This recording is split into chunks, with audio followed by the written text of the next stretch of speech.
Auto રિક્લોઝર પર ટૂંક નોંધ લખો.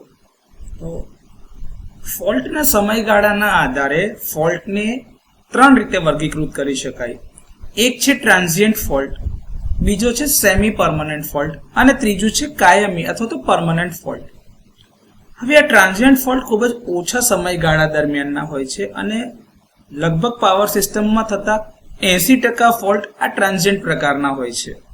લગભગ 12% ફોલ્ટ જે છે સેમી પરમનન્ટ ફોલ્ટ પ્રકારના હોય છે અને ફક્ત 7 થી 8% જે ફોલ્ટ થાય છે એ પરમનન્ટ એટલે કે કાયમી પ્રકારના ફોલ્ટ હોય છે.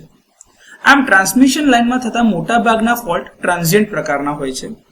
આવા ફોલ્ટ વીજળી પડવાથી અને ઓવરહેડ લાઇન ઉપર ઝાડની ડાળીઓ અડકવાથી થાય છે. આના કારણે આર્કિંગ થાય છે. હવે જ્યારે પાવર સપ્લાય અમુક સમય માટે જ્યારે બંધ કરવામાં આવે ત્યારે આ આર્ક જે છે ક્વેન્ચ થઈ જાય છે એટલે કે ઓલવાઈ જાય છે અને પછીથી તમે ફોલ્ટ ક્લિયર થઈ જાય છે અને લાઇનને રિચાર્જ કરી શકાય છે. આ સિદ્ધાંતનો ઉપયોગ ઓટો રિક્લોઝરમાં થાય છે. તો ઓટો રિક્લોઝર એ એક પ્રોટેક્ટિવ સ્વિચિંગ ડિવાઇસ છે જેનો ઉપયોગ ઓવરહેડ ડિસ્ટ્રીબ્યુશન સિસ્ટમમાં જ્યારે પણ કોઈ ફોલ્ટ થાય છે ત્યારે સર્કિટને ઓટોમેટિક એટલે કે આપમેળે ખોલવા અને બંધ કરવા માટે થાય છે. આમાં સર્કિટ બ્રેકર ફોલ્ટ થાય ત્યારે રિલેના ઓપરેશનના કારણે ટ્રિપ થાય છે અને સર્કિટ બ્રેકર થોડા સમય પછી ફરીથી ક્લોઝ થઈ જાય છે. હવે જો એ સમય દરમિયાન જો ફોલ્ટ આ ટ્રાન્ઝિયન્ટ પ્રકારનો રહ્યો તો એ ફોલ્ટ ક્લિયર થઈ જાય છે અને લાઇન ફરીથી ઓપરેટિંગ એટલે કે કાર્યરત સ્થિતિમાં આવે છે અને તે વખતે ફોલ્ટ ક્લિયર થઈ જાય છે. જ્યારે પ્રથમ રિક્લોઝર થાય છે પણ તે છતાં પણ જે તમારો ફોલ્ટ ક્લિયર ના થયો હોય તો એ વખતે બીજો અથવા તો ત્રીજો પ્રયાસ એટલે કે ફર્સ્ટ અને સેકન્ડ અટેમ્પ પછી થર્ડ અટેમ્પ પણ લઈ શકાય છે. એટલે કે ઓટો રિક્લોઝર એક સાથે મલ્ટિપલ રિક્લોઝિંગ પ્રયાસ કરતા હોય છે. આ ઓપરેશન ફાસ્ટ અથવા તો ટાઈમ ડિલેડ પણ હોઈ શકે છે.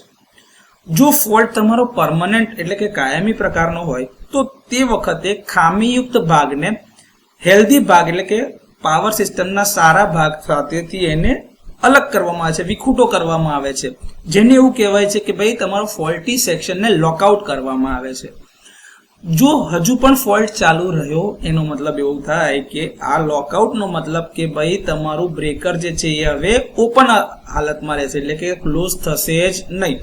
જ્યાં સુધી તમે ફોલ્ટને મેન્યુઅલી ક્લિયર નહીં કરો ત્યાં સુધી બ્રેકર હવે ફરી ક્લોઝ થઈ શકે નહીં અને તમારી સર્કિટ ફરીથી એનર્જાઇઝ થાય નહીં.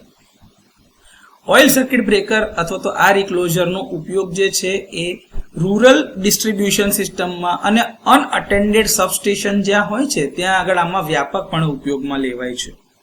આ ઓટો રિક્લોઝર સિંગલ ફેઝ પ્રકારના અથવા તો 3 ફેઝ એમ બંને પ્રકારના હોય છે. ઓવરહેડ ટ્રાન્સમિશન લાઇન પર થતા મોટા ભાગના fault single line to ground પ્રકારના હોય છે. તેથી સિંગલ ફેઝ પ્રકારના ઓટો રિક્લોઝરનો ઉપયોગ ત્યાં આગળ થાય છે. આ સિંગલ ફેઝ પ્રકારના ઓટો રિક્લોઝરના કારણે સિસ્ટમની વિશ્વસનીયતા જાળવવામાં આવે છે.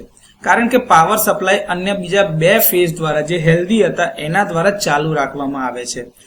એના કારણે સિસ્ટમની વિશ્વસનીયતામાં તો સુધારો થાય જ છે પરંતુ સાથે સાથે આઉટેજ ઓછા થાય છે અને મેન્યુઅલ સ્વિચિંગની જરૂરિયાત ઓછી થતી જાય છે.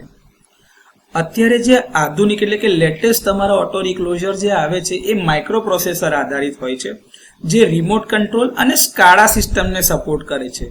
સ્કાડા સિસ્ટમ એટલે કે supervisory control and data acquisition system, જેમાં તમે રિમોટથી એટલે કે દૂર બેઠા એને કંટ્રોલ કરી શકો છો અને ઓપરેશન પણ કરાવી શકો છો. આને જ્યારે એ ઓપરેટ થાય છે ત્યારે તે વખતના એના બધા જ જે ડેટા હોય છે એ પણ તમે ઇવેન્ટ રેકોર્ડરની મદદથી રેકોર્ડ કરી શકો છો. સાથે સાથે આ માઇક્રોપ્રોસેસર બેઝડ ઓટો રિક્લોઝરને તમે રિલે અને ફ્યુઝની સાથે સંકલન એટલે કે કોઓર્ડિનેટ કરી શકો છો જેથી કરીને રિલાયબિલિટી પાવર સિસ્ટમની વધતી જાય.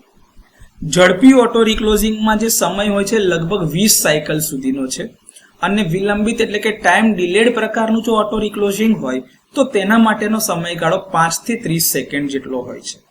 તો ઓટો રિક્લોઝર પર જો ટૂંક નોંધ પૂછવામાં આવે તો આ માહિતી સભર થોડીક નોંધ આપી શકાય.